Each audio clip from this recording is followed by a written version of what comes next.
4 गोलियां, एक बहादुर पत्रकार और सच की कीमत। सीतापुर का वो पत्रकार जिसने सच के लिए अपनी जान की बाजी लगा दी। 35 साल के पत्रकार राघवेंद्र वाजपेयी ने अपनी पत्रकारिता के जरिए भ्रष्टाचारियों की नाक में दम कर दिया। धान खरीद घोटाले का पर्दाफाश हो या लेखपाल की कारस्तानियों को उजागर करना, उन्होंने सच की आवाज इतनी बुलंद की कि कुछ लोग उन्हें हमेशा के लिए खामोश कर देना चाहते थे और आखिरकार उन्होंने वही किया। 8 मार्च दोपहर के 3 बजे सीतापुर जिले का महोली कस्बा। राघवेंद्र अपने घर पर थे। अचानक फोन की घंटी बजी। उन्होंने फोन उठाया, कुछ सुना और बिना देर किए घर से निकल पड़े। किसी को नहीं पता था कि ये उनकी आखिरी सवारी होगी। राघवेंद्र ने अपनी बाइक स्टार्ट की और सीतापुर जिला मुख्यालय की ओर बढ़ चले। हाईवे पर हेमपुर रेलवे क्रॉसिंग के पास पहुंचे ही थे कि पीछे से एक बाइक ने उनकी बाइक में जोरदार टक्कर मार दी। झटका इतनी तेज था कि राघवेंद्र सड़क पर जा गिरे।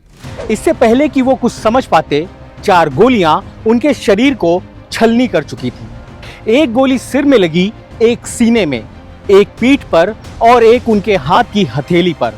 गोलियों की आवाज सुनकर लोग दौड़े। पुलिस भी आ गई, लेकिन यूपी 112 की टीम ने इसे महज सड़क हादसा समझ लिया। घायल राघवेंद्र को जिला अस्पताल ले जाया गया, मगर डॉक्टरों ने उन्हें मृत घोषित कर दिया। डॉक्टरों को उनके शरीर पर चोट और कपड़ों पर बारूद के निशान मिले। एक्सरे में खुलासा हुआ कि उनके शरीर में गोलियां धंसी थीं। उनके बाएं हाथ की आस्तीन में एक गोली फंसी हुई थी। ये साफ था कि राघवेंद्र की हत्या गोली मारकर की गई थी। पोस्टमार्टम के बाद जब राघवेंद्र का शव उनके परिवार को सौंपा गया तो परिवार ने साफ कह दिया, जब तक हत्यारों को गिरफ्तार नहीं किया जाएगा, हम अंतिम संस्कार नहीं करेंगे।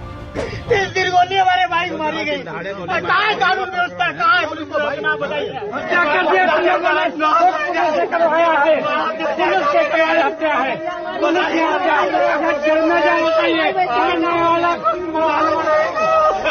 राघवेंद्र के परिवार का आरोप था कि धान खरीद घोटाले का भंडाफोड़ करने के बाद उन्हें लगातार धमकियां मिल रही थी। कई राजनीतिक दल इस घटना पर भड़क उठे।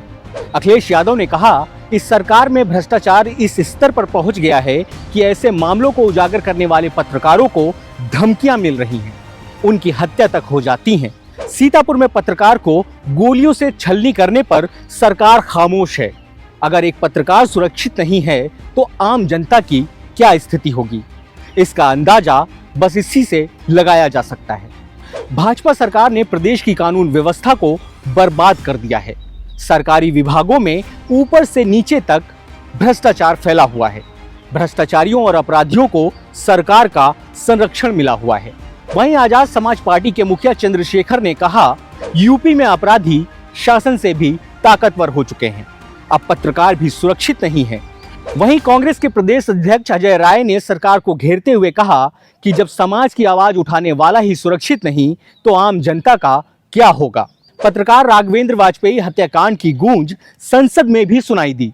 सपा सांसद आनंद भदौरिया ने इस मामले की जांच सीबीआई से कराने की बात कही। साथ ही राज्य की कानून व्यवस्था पर भी सवाल उठाया।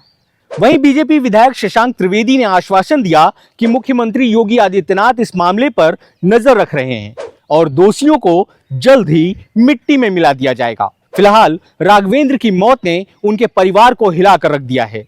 राघवेंद्र के चचेरे भाई कार्तिक ने कहा, मेरे भाई ने सच बोलने की कीमत अपनी जान देकर चुकाई है। हम सरकार से मांग करते हैं कि परिवार को 1 करोड़ रुपए मुआवजा दिया जाए और उनकी पत्नी को सरकारी नौकरी दी जाए। राघवेंद्र की हत्या ने देश भर के पत्रकारों को झकझोर कर रख दिया है।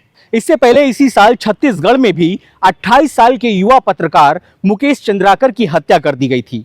उनकी गलती भी यही थी, उन्होंने सड़क घोटाले का पर्दाफाश किया था। सवाल सिर्फ राघवेंद्र या मुकेश का नहीं है, सवाल उन तमाम पत्रकारों का है जो सच के लिए अपनी कलम उठाते हैं। आखिर कब तक सच बोलने की कीमत जान देकर चुकानी पड़ेगी?